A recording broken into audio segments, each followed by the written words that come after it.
Tagal ko na kayong hindi. Yeah. Yes, oo nga. My gosh.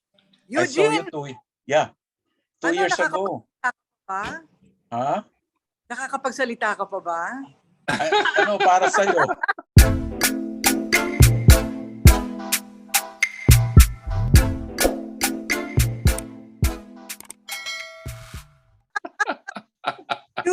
Tagal na kitang hindi nakita. Grabe. Kita tayo sa Rustans 2 years ago. Nakita ba tayo? 2 years ago, 2 years tagal na ago. nun. Oo. Ang tagal na nun. Kumusta na? Kumusta na? Hi, Jerry. Hi, Jerry. First question na si Tito Nestor. Siya na raw mauna magtanong. Sige na, sige. go. Mag-start na Go, tayo. kasi, Sige. meron akong ano dito, pamerienda kasi darating na yung mga bisita ko maya-maya. Okay. Sige, let's start, no? Para mabilis na tayo matapos. Corina, yung mga sanay ka naman sa bashers, no? That's not new to you, no? But I think you got the most bashing from the recent Bongbong Marcos interview. Anong naging mo dito? I mean, nakita ko yung mga comment mo, yung mga sinagot mo about it. Very smart and very witty the way you answered them. But anong epekto nito sa'yo as a broadcaster? Well, you know, every time I have a potentially controversial interview, first of all, you already know that you can't please everyone. And automatic na sa akin that I segregate the trolls who have nothing constructive to say and many of the troll bashing. And when I say troll, it's very easy to identify them because they have 0 posts, 0 followers, and nothing really good to say or doesn't even make sense. So, yung mga ganon, hindi ko na pinapansin, dinidelete ko na lang, tsaka binablock. That's the best way to handle trolls, no? But if I may argue that, I think most of the bashing was really on BBM rather than on myself. I have a digital team, a very small digital team, and pinapa-assess ko naman yan, merong analytics yan, and so far, actually so good. Parang ako nanganak because natapos ko silang 5, and honestly, I wasn't so sure that the BBM camp would say yes to me because of who I'm married to. Although Mar has been semi-retired from politics, has been invisible. And although he did sign up with Lenny, ako kasi, Nestor, magbebenta ako ng beauty cream, magbebenta ako ng King's Herbal, ng shampoo. But when it comes to politics, I try to maintain my objectivity, and I am consistent with that. I think, or I'd like to think, that came into the decision of the BBM camp to immediately say yes to our invitation. Especially when I found out that he declined some invitations, I wasn't sure if I could make it. In fact, naghanda na kami ng BBM story in case he declines. Yeah. But they were very friendly to us, and even during the interview, he was very friendly. All of them actually were very friendly to me, very open. And I think the interview went quite well. Contrary to some na nagpipilit na I was handling him with kids' gloves, on the contrary, and this is evident, I shot the most painful and hard questions on Bonget. And I was pleasantly surprised that he was game in answering all of them, each and every one of them. So I think the bashing really and the controversy was really more like nagkataong nagkasabay sa KBP forum. Yes. Na hindi ko alam na merong forum na ganon, no? I gave the BBM camp a choice of dates, and they were the ones who chose that date and that time. So, wala akong guilt dyan. And I think because we made it very clear in all our posts and announcements that, ito ang mga itatanong ko ha.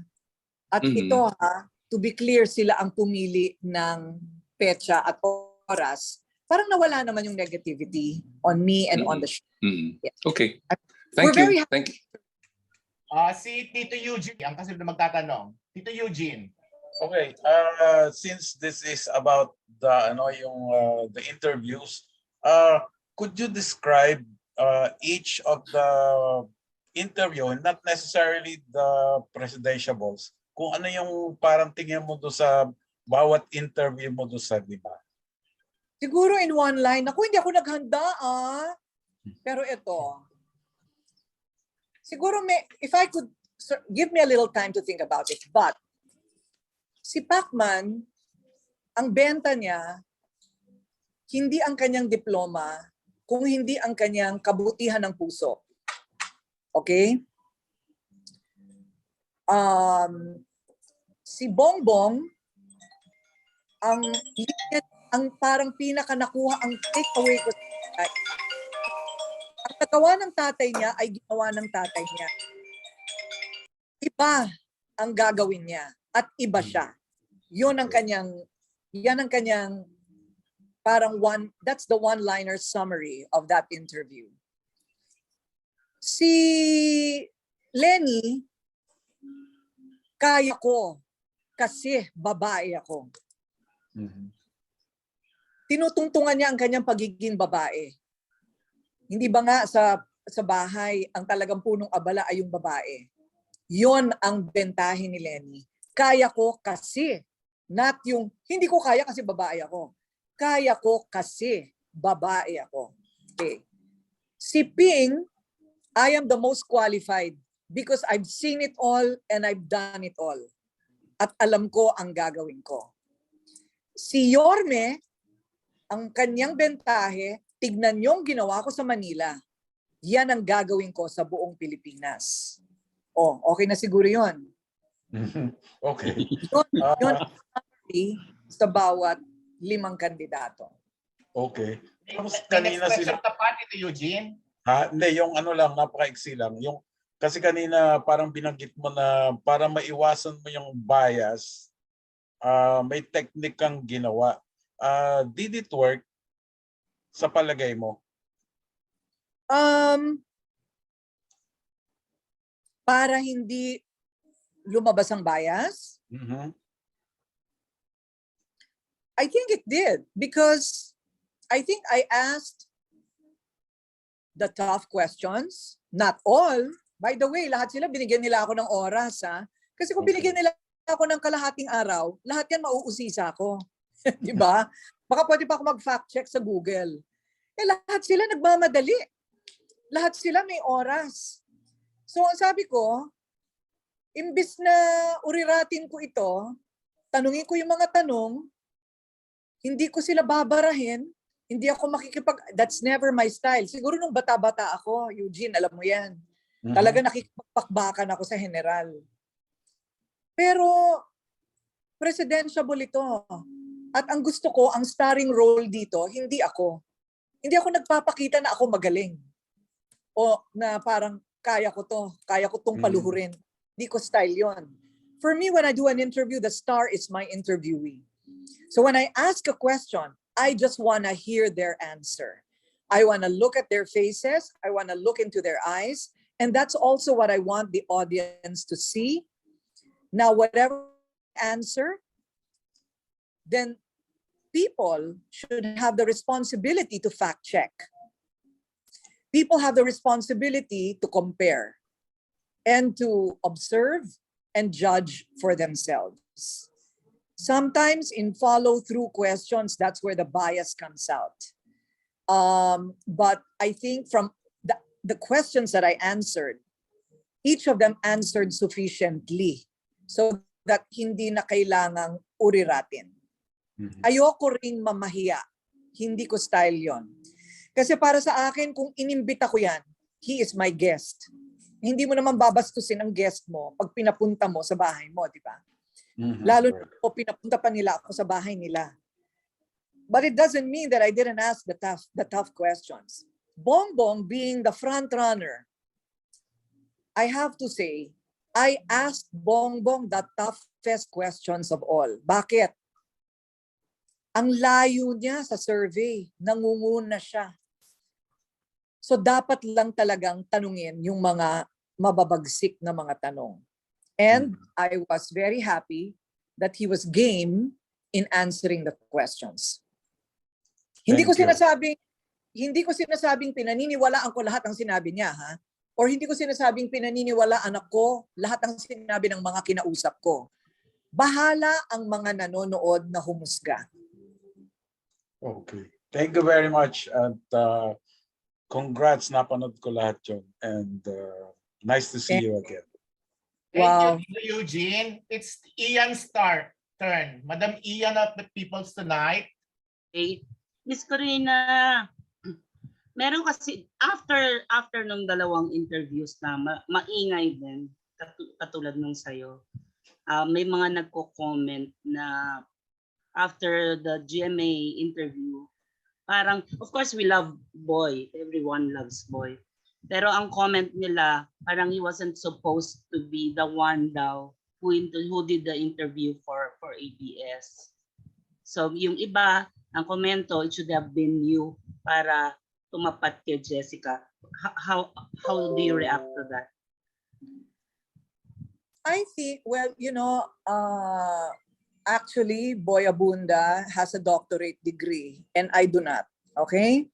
Not to say that I won't ask as intelligent questions. Pero hindi natin pwede maliitin si Boy kasi napakatalinong tao niyan. You and I know that. And sa totoo lang, even if you are not a journalism graduate like me or Jessica, some of the smartest questions may come from a nurse. Some of the smartest questions can come from a taxi driver. So sabihin mong, and in this day and age of social media, sa totoo lang, aminin, everybody's a journalist, right? I was just watching this guy, my first time to watch him. I was so impressed, my goodness. Sabi ko, galing naman itong taong to. But credibility kasi is in the eye of the beholder. Sabi nila ang journalist hindi pwedeng mag-endorso. Ay ako, nagbebenta pa ako ng sarili kong produkto. If you're purist about it, right? But credibility is in the eye. Naalala mo ba yung mga panahon ni Helen Vela na siya ang anchor ng GMA News? Sabi nung iba nung mga panahon na yon, bakit si Helen Vela? Artista yan. Yan noontime show host. Bakit yan ang kanilang news anchor? Why? Trust depends on who is watching you. At kung katanggap-tanggap ka sa tao at naniniwala siya sa'yo, I think that is what the basis was of ABS-CBN in choosing Boy Abunda. Boy Abunda, by the way, I think is still organic to ABS up to now, and I am not. Pinakawalan ako ng ABS when they closed. Magandang hiwalay namin, maganda pa rin relasyon namin. And I am not organic to 5 either. So I think every station really just simply chose who was still organic to their network or to their station. Kaya si Tito Boy, and I congratulate them naman for their choice of Boy Abunda for their station. But if you were offered, would you have grabbed it? Of course. With the same, yung lightness of the one that you did, magiging light kasing light ba or magiging kasing fierce nung katulad kay Tito Boy? Well, you know what? It really depends on your bosses, what they want you to do. But what I'm very, very happy about is that I'm now independent and I can do things the way I want to do it. And I'm very happy with the turnout and the response of people to my style of having presented the presidentiables because it was risky. Some people did not agree with it in the beginning and I said, hindi. Gusto ko silang ipakita kasama ng pamilya nila. Gusto ko silang ipakita na nagtatanim. Gusto ko silang ipakita nagluluto.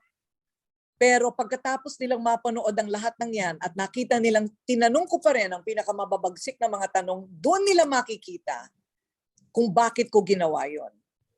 So I guess you can say it's just the KORINA brand, and that didn't come from me. I mean, I got it from several reactions. Lumabas yung KORINA brand. And you know, medyo tumataba ang puso ko kasi matagal na rin akong hindi nag-hard news. And that's why medyo kinabahan ako dito. Nakatutok ako sa team ko sa editing. And parang nabuhay ulit yung dugo ng pagiging journalist ko after this episode. How do you feel na people expect so much from you, still expect the same KORINA brand of journalism up to this day? Well, you know, I've evolved since the days when I was in my 20s at parati akong may kaaway, parati may galit sa akin, may death threat ako, may sumusunod sa aking van na itim. Ngayon wala ka na mga death threats? Wala na ako mga death threats, bait-bait ko na eh. Nagbebenta na ako ng pampaputi ng mukha eh. Alam mo yung gano'n. Tsaka meron na akong Pepe and Pilar. Oo nga, yun nga. I was about to ask. Kung Pepe and si Pilar, may papel dyan sa pagtitim, ng KORINA, the journalist? I think so. Parang I think journalism itself is evolving. Alam mo ba natutunan ko sa master's class ko? I took up my master's in Ateneo. I was already past 50. Pagpasok ko ng classroom, akala nila ako ang teacher. Tumayo silang lahat. Kasi ako ang pinakamatanda sa kanila. So, anyway, you know what really astounded me in that master's class? There is no such thing as objectivity. That is one of the conclusions. There is no such thing as no bias. You know? And in the same way that the landscape of TV and social media is evolving, journalism itself, I think, is evolving. How do you present someone? Just answering tough questions on a chair. You have to know the whole of them. That's why, you know, even in America, makikita mo, nagpipiknik si Barack kasama ni Michelle. Diba? Nakatupi si Michelle, papakita ni Barack na naka-six-pack siya. Why? They have to know I'm healthy. They have to know that this is the kind of father I am.